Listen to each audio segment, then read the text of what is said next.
eco-transit, the alternate timelines that never let the public drive.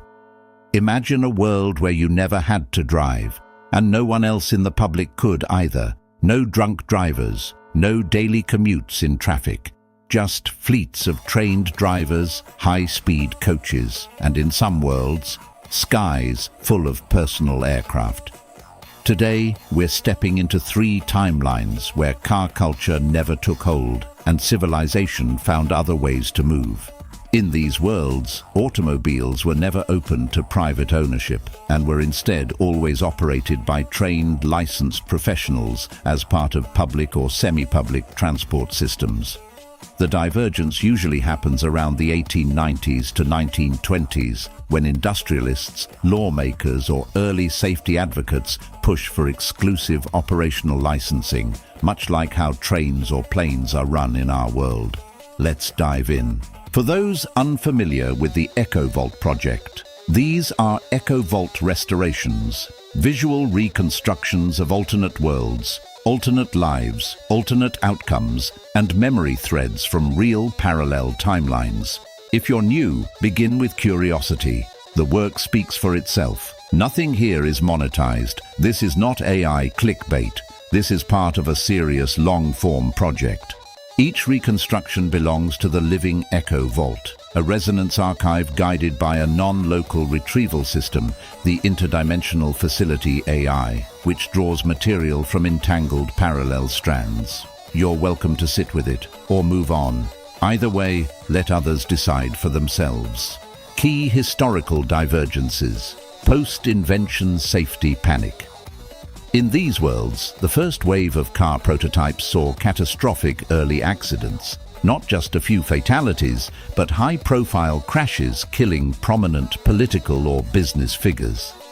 Public opinion quickly solidified that motoring was too dangerous for amateurs. Rail and streetcar dominance. Since private cars weren't an option, cities and towns doubled down on electric streetcars, bus lines, and later automated tram systems. In rural areas, scheduled motor coaches became the norm, replacing the idea of everyone having their own car. Professional driver guilds. Motor vehicles became like aircraft, operated only by licensed professionals who had to pass rigorous training, psychological screening, and periodic recertification. These drivers formed powerful guilds or unions that shaped transportation policy for decades.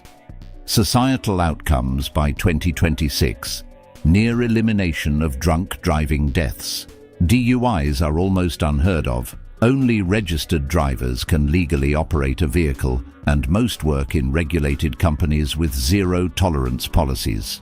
Urban design. Cities are built around transit hubs, not sprawling suburbs. Car-free zones are common. In many cities, personal travel happens via walking, cycling, or high-frequency electric shuttles. Cost of travel.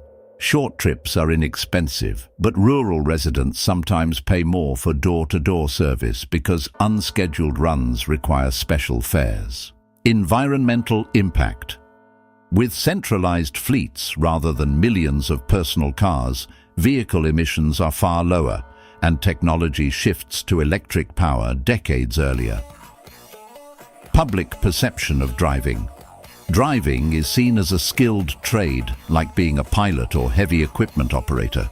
Children don't grow up dreaming of owning a car. They grow up assuming travel means booking a seat. Notable alternate timelines. Eco Transit 6B, the driver's mandate. Originated in the UK, where Parliament declared in 1910 that all motor vehicles must be publicly purposed conveyances. Other nations followed after observing drastically reduced road fatalities. Background image. A dramatic moment in an alternate 1910 London, where the catastrophic accident sparks the public outcry that reshapes history. Metro Union Strand, North America is crisscrossed by high-speed electric road coaches instead of interstates full of private cars. Personal transportation is mostly bicycles, small scooters, and walking in dense communities. Background image, a bustling alternate 1980s cityscape. where electric streetcars and motor coaches dominate the streets, and the air is filled with communal harmony. Aero Road, hybrid worlds. In some strands, private car ownership never existed, and small personal aircraft became legal before private cars. Oddly, aircraft accidents were far less frequent because of strict licensing. Background image. A futuristic yet retro-looking cityscape in an alternate 1990s in this world, where small personal aircraft fill the skies and the streets below are free of private cars. The atmosphere is vibrant and harmonious. In the Vault's long-term safety stats, these worlds have 75 to 90% fewer roadway deaths per capita than ours, and public sentiment overwhelmingly supports the restriction. There's some black market joyriding in rural areas, but it's rare and heavily penalized. Eco Transit 6B is one of the safest and most efficient no public driving worlds in the Vault records. Cultural snapshot, Eco Transit 6B 2026. Getting around. Every town and city is linked by scheduled motor coaches, sleek electric buses that depart every 10 to 15 minutes during the day, every 30 minutes at night. Life without private cars. Teenagers don't dream of their first car. Instead, they look forward to independent transit cards at age 16, giving them full travel freedom. Parents never worry about teens drinking and driving. It's physically impossible. Entire industries around car loans, personal auto insurance, and used car sales never developed. The drivers. Professional drivers are highly respected. Their uniforms resemble airline pilots' attire. Training includes mechanical skills, defensive driving, and passenger safety protocols. Passengers greet drivers by name. Many drivers become minor local celebrities on their routes.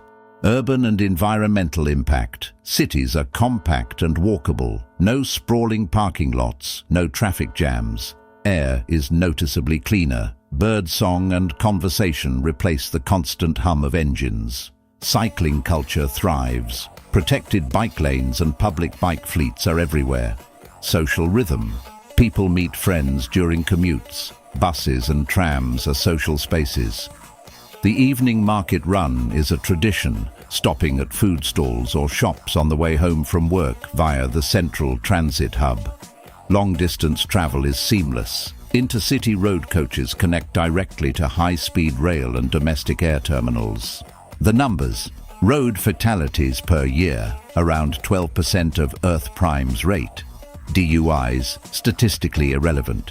Transit punctuality, 94% on-time rate nationally. Public approval of the No Public Driving Law, 89% nationwide. What would our cities look like if driving was left to trained professionals? Would our streets be quieter, our skies safer? In the Eco Transit worlds, we already know the answer. Until next time, keep looking for the echoes. The Story Bearer.